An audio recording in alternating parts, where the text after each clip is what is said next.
負能量王，每個人身邊呢，總有一兩個負能量王㗎。佢哋有能力將任何事情同埋對話注入負能量，令到聽嘅人覺得好無奈同埋無所適從。有人提議食日本嘢啦，佢就會話魚生有蟲㗎，唔好食啦。旅行嘅時候，有人提議話不如去街市行下啦，佢又會話嗰邊好似好多賊喎，不如唔好去啦。就算有人好簡單咁樣講一句，哇，今日天氣好好啊，佢都可以反駁，但係聽日可能下雨喎。呢種人呢，通常都唔係故意掃大家興嘅，只係從小習慣挑剔，淨係睇到不滿嘅地方。我嘅學生當中呢，就有呢一種負能量王啦。年紀輕輕應該活潑開朗㗎嘛，但係有啲小朋友呢，就係硬係好多不滿嘅，特別鍾意投訴。Victoria 就係呢一種小朋友啦，佢嘅負能量呢，係我見過最強嘅。每次上堂嘅時候，無論乜嘢事打擾到佢，佢都會按捺不住即刻皺眉投訴。內容當然係一啲史上最小學雞嘅事情啦。Monsieur 啊，Chloe 隻手過咗界啊。Monsieur 啊，Samantha 話我係 Harry 個女朋友，但係我唔係咯。有陣時我問問題嘅時候，見到 Victoria 舉手，我滿心開心，以為佢要答問題啦，點知又係一種投訴。Monsieur 啊，我見到呢後排兩個男仔喺度玩口水啊，冇留心上堂啊。佢唔明白呢，當佢喺審視課堂上面每個人嘅舉動同時，其實佢先至係最唔留心、錯過最多嘅一個啊。有一次 Victoria 又向我投訴，我一邊聽一邊睇住佢嘅面，然後見到佢兩條眉中間嗰忽肉好似好多頭髮咁樣，即係好多毛咁樣。我就忽發奇想啦，係唔係因為佢皺眉得太多，所以佢嗰忽肉呢好似特別肥沃咁樣，好似兩條眉呢要連埋一齊啦。有一日落堂之後，我終於忍唔住問佢啦，Victoria， 你知唔知啊？啱啱嗰45分鐘裏面呢，你一共投訴咗8次啊！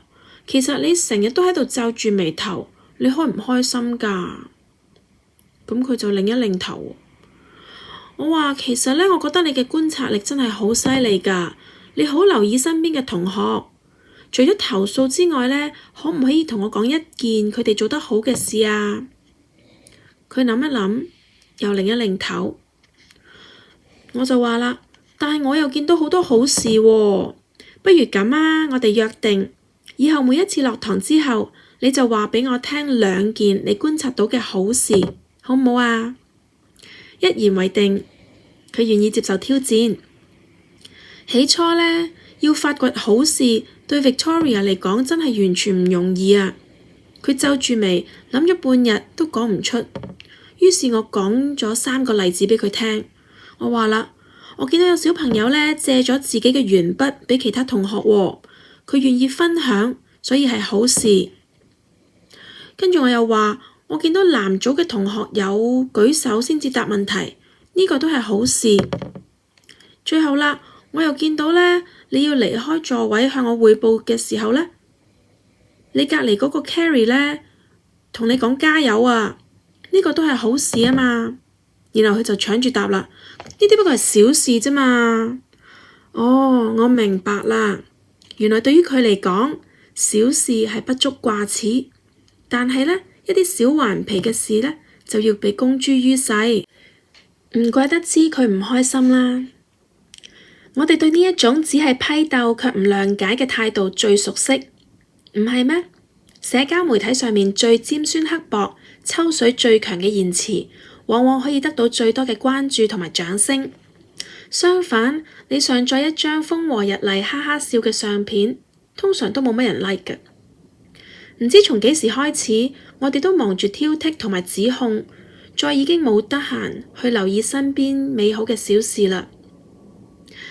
呢一種散播負能量嘅習慣，好似有蔓延嘅趨勢，從網絡、街上面到辦公室，而家就連學校裏面都好似充斥住好似 Victoria 呢一種負能量王。Victoria 練習咗好幾次之後，終於有進步啦。佢開始同我分享一啲佢觀察到嘅好事。佢話：我見到今日 Bernice 呢喺問問題之前有舉手，仲有全班同學都有帶音樂簿啊！一路講一路講，見到佢兩條眉終於放鬆啦。我第一次見到佢清晰嘅兩條眉毛。我同佢講啦：Victoria， 你睇下，係同一雙眼睛啊！只要你選擇睇一啲美好嘅嘢，心情就會自然好起嚟咯。雖然有好多嘢未必到我哋選擇，但係開心唔開心，佢係由自己決定㗎。你明唔明白啊？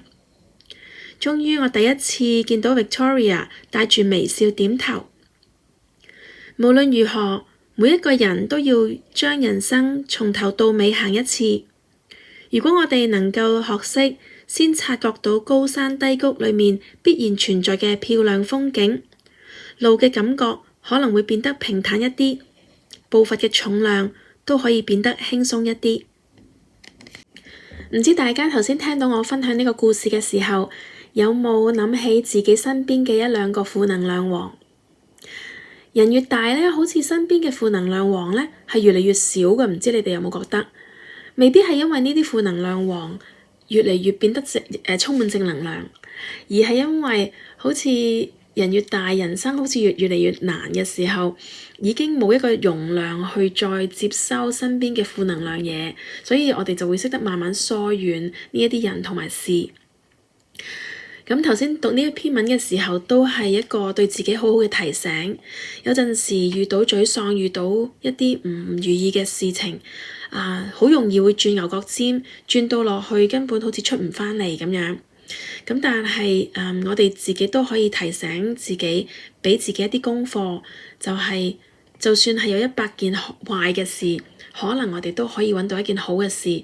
而當我哋揾到一件好事嘅時候呢，可能嗰一樣嘢就真係可以救一命咯。所以今個禮拜都俾大家一個功課啊，就係等於我俾 Victoria 嘅功課一樣。諗一啲壞事其實冇壞嘅，因為都係要諗噶嘛，係咪？我哋唔可以逃避。